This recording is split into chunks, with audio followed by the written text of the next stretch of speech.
Bonjour, je suis Monsieur Foaleng Loé René.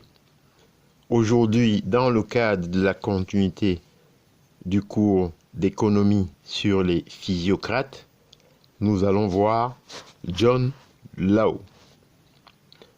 En effet, John Law, né le 16 avril 1671 à Édimbourg, est mort le 21 mars 1729 à Venise, est un banquier et économiste franco-écossais.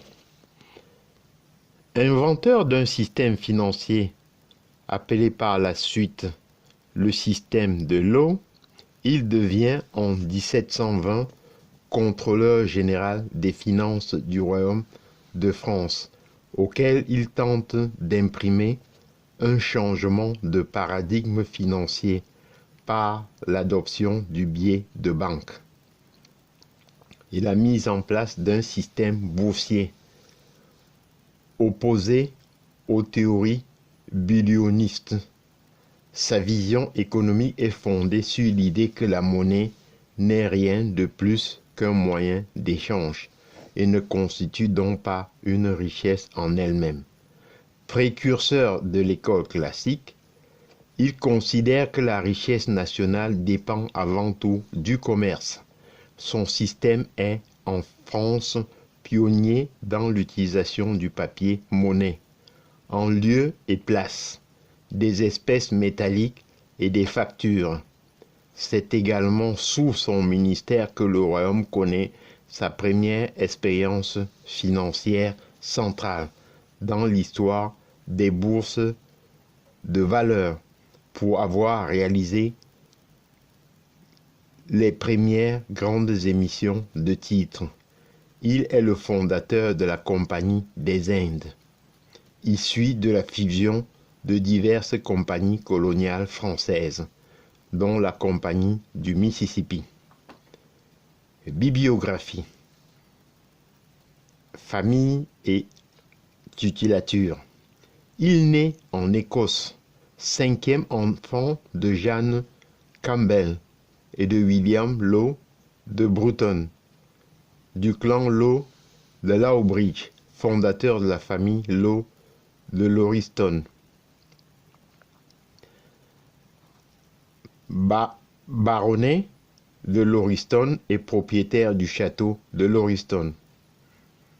Fait marquis d'Effiat et de Charleval et de Toucy, comte de Tancarville, le 30 juin 1718, et comte de Valencey.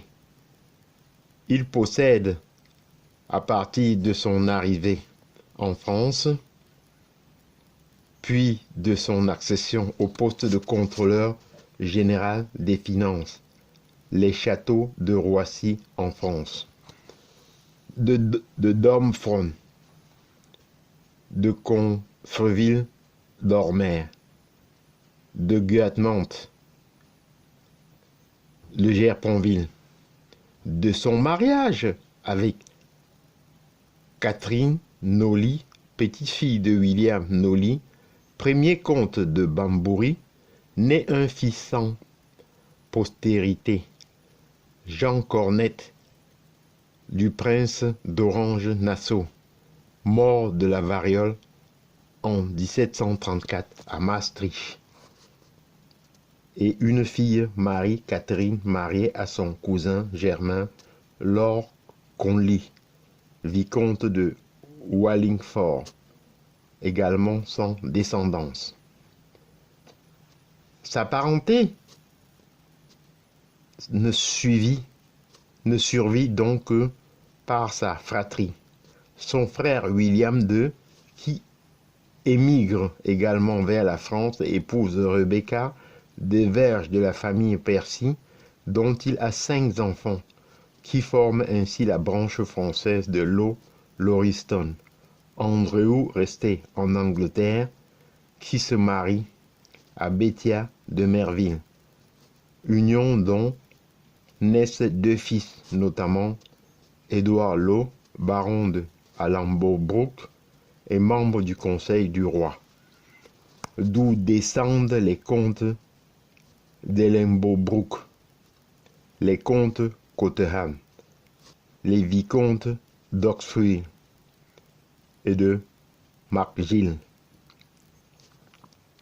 Enfin, Jeanne, épouse de John Hay et de Latman, et Agnès devenue Lady Hamilton, des ducs d'Abercorn. Jeunesse et voyage. Baptisé le 21 avril 1771, il est le fils du banquier d'Édimbourg, très influent dans sa corporation, sans doute à l'origine par son habileté dans l'opération de change, de la propre vocation de John Law dans le domaine de la banque et de la prise de risque. À 17 ans, il hérite de la fortune de son père, le 9 avril 1694, lors du duel. Il tue son adversaire, Edward Wilson, pour obtenir les faveurs d'Élisabeth Villiers, plus tard comtesse d'Orkney. À 23 ans, il est jugé coupable et condamné à mort par pendaison. Du fait qu'il s'agit d'un homicide involontaire, la peine est commuée en amende, mais le frère Wilson fait appel et Law est condamné à une peine de prison. Il échappe à cette nouvelle sentence en s'enfuyant à Amsterdam, où, tirant profit de ses capacités de calcul mental, il essaie au jeu avant de se pencher sur le fonctionnement de l'économie et sur l'étude de la banque. Il publie plusieurs essais théoriques sur la masse monétaire dans l'économie, mais ses écrits n'ont pas un grand retentissement. Pendant 20 ans, il parcourt l'Europe, Amsterdam, Paris, Genève, Venise, pour proposer ses idées sans parvenir à les faire adopter. À Venise, il étudie les jeux d'argent et ses observations lui permettent d'accumuler méthodiquement une fortune considérable. Toujours à Venise, il s'initie également aux techniques bancaires les plus avant-gardistes de l'époque.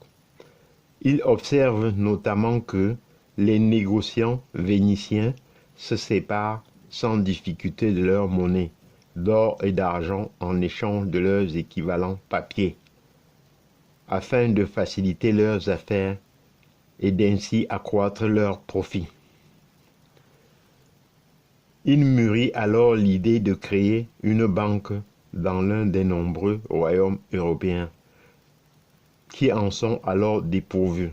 Les banques commerciales qui fonctionnent déjà à Amsterdam, à Nuremberg, à Stockholm et à Londres émettent des billets à ordre en échange des dépôts en monnaie métallique, ce qui assure la convertibilité des billets à tout moment, gage de sécurité pour les clients, mais interdit à la banque de prêter à grande échelle pour s'en distinguer. Il imagine attester la fiabilité de ces billets par les revenus d'une certaine quantité de terres agricoles, constituant le capital de base.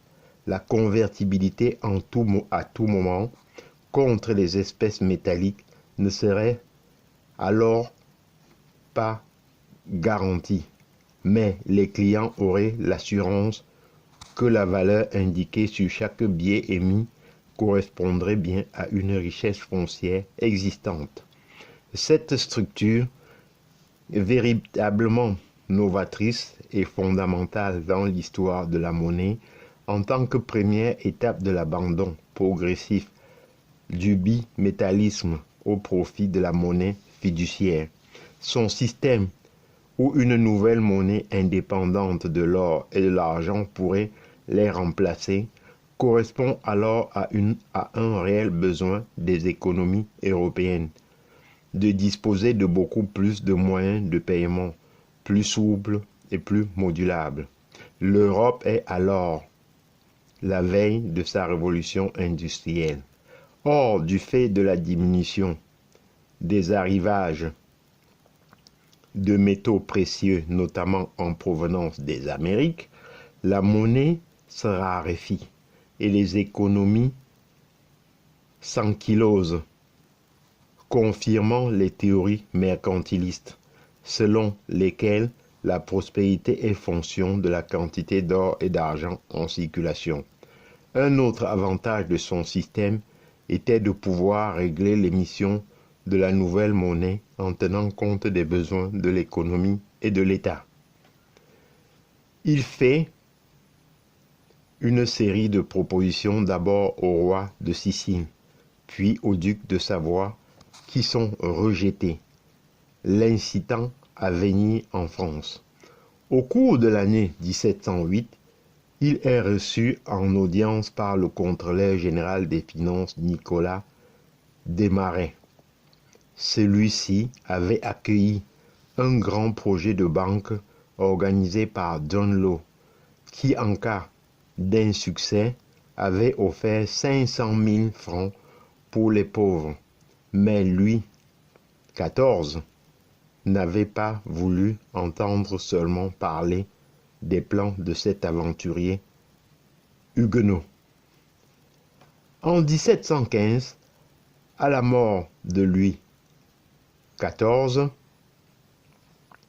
Law revient en France pour offrir ses services en tant qu'économiste à Philippe d'Orléans, régent jusqu'à la majorité de Louis XIV, qui n'a alors que 5 ans.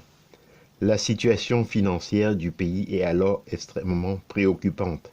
La dette de l'État français représente 10 années de recettes fiscales du royaume, notamment en raison de l'accumulation des dépenses pendant le règne précédent dans les guerres et les constructions. De plus, quelques dizaines de financiers en quête d'affaires se sont fortement enrichis aux dépens du royaume. Les ministres et les personnalités influentes ne proposent aucune solution durable sur le long terme. D'abord réticent à la suite de la vie perspicace de Rouillé du Coudray, le régent se décide à suivre les théories de Law, quoique considérées comme très audacieuses par ses contemporains, mais qui lui semblent permettre de régler le problème de l'endettement et de relancer l'activité économique du pays, alors paralysé par de lourds impôts et un manque de confiance dans la santé financière du royaume, incitant davantage à la thésaurisation qu'à la dépense, voire théorie de l'offre et de la demande. John Law est autorisé à créer en 1716 la Banque générale et à y mettre du papier-monnaie contre de l'or. Le régent lui-même participe à la souscription des actions de nouvelles banques. Il ne s'agit pas d'une banque foncière, mais d'une banque ordinaire sur le modèle hollandais qui échange des dépôts de monnaie métallique contre des billets sans frais de courtage, les bénéfices étant obtenus grâce au change et aux opérations d'escompte. Elle connaît rapidement un certain succès. La monnaie émise représente un gain d'efficacité pour les négociants. La banque de commerce alors a à accroître le volume de ses émissions, imprimant plus de papier-monnaie qu'elle n'a réellement d'or et d'argent en dépôt. À ce niveau, la création monétaire est garantie par divers revenus que la banque peut s'assurer grâce à l'appui du régent.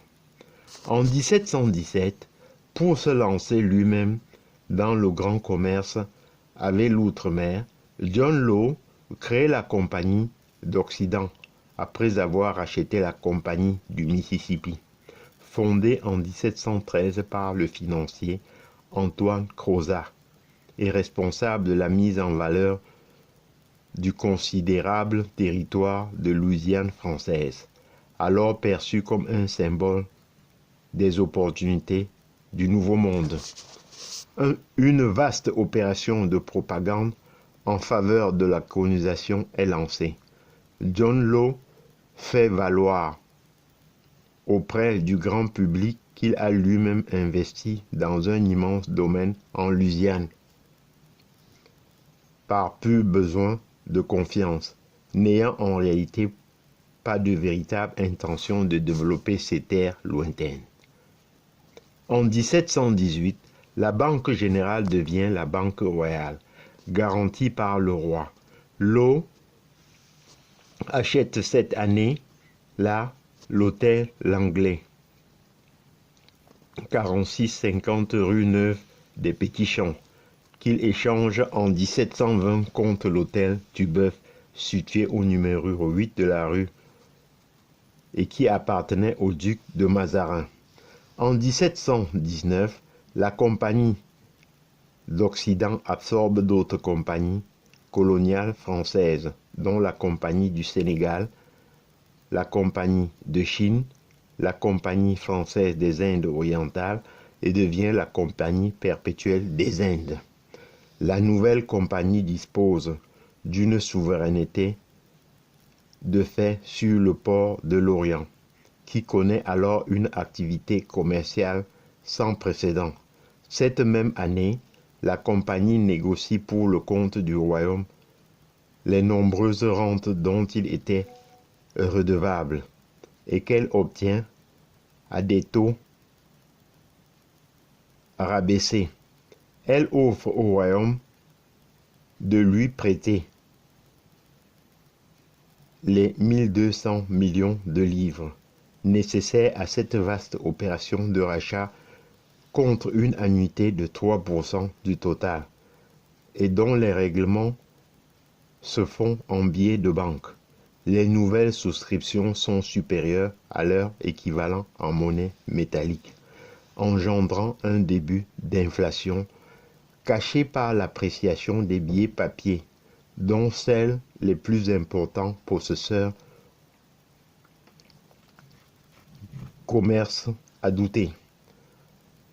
En août 1719, la compagnie obtient de l'État un privilège sur la perception des impôts indirects et sur la fabrication de la monnaie. John Law acquiert cette même année une parcelle du fief de la Grange Batelière, délimitée par les rues de Richelieu, Neuve des Petits Champs, Vivienne et Saint-Augustin pour la somme de 258 980 livres. En 1720, la Banque royale de la Compagnie perpétuelle des Indes fusionne, tandis que John Law est nommé contrôleur général des finances le 5 janvier, puis surintendant général des finances. Il prend pour secrétaire particulier l'économiste Jean-François Melon et nomme Nicolas Dutot sous-trésorier de la nouvelle société. Ce mois-là, plus d'1 milliard de livres de billets de banque sont émises et le capital de la société se monte à 322 millions de livres.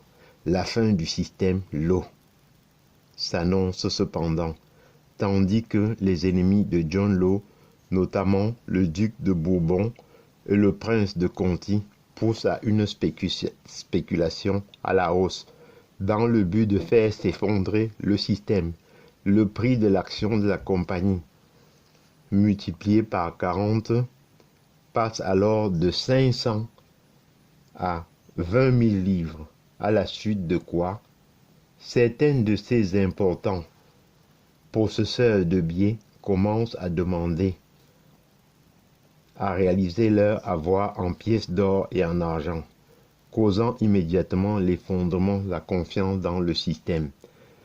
Dès le 24 mars, le système Law est en banqueroute et les déposants se présentent en masse pour échanger leurs papier-monnaie contre des espèces métalliques que la société ne possède déjà plus. Cette crise, l'un des premiers crashs de l'histoire, cause la ruine des déposants et par là même une totale rupture de confiance. Malgré l'échec de sa tentative de relance de l'économie française, l'eau et son système ont toujours 3 siècles plus tard une influence cardinale sur la théorie monétaire moderne qui en intègre de nombreux concepts clés. Maintenant, nous allons voir fuite et conséquences de la banqueroute.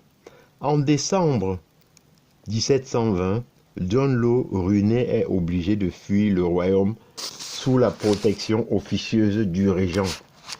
Law se réfugie à Venise. Financièrement exsangue lors de son arrivée en France, se voit à son départ environ 1/10 ruiné, appauvri principalement chez les riches actionnaires. Quelques autres bénéficiant des renseignements de première main se sont en revanche considérablement enrichis. S'il fait perdre confiance dans le papier-monnaie et dans l'État, son système permet pourtant l'assainissement de la dette de celui-ci, en déplaçant la charge sur de nombreux épargnants. L'économie du pays est défaite de l'endettement généralisé et de la pénurie liquidée dont elle était paralysée.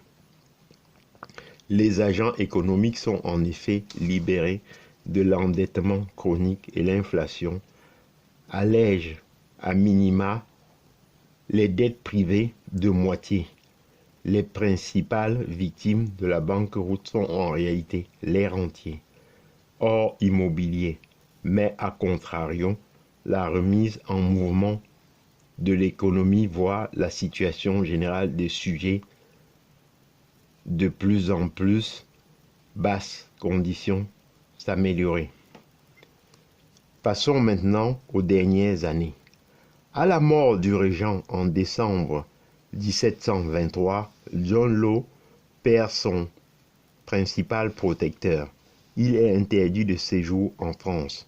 Une bonne partie de ses biens placés sous séquestre passe par la suite dans le giron de la famille, non à sa veuve Catherine Nolly, qui meurt en 1747, mais à leurs enfants John et Marie-Catherine, qui suivent.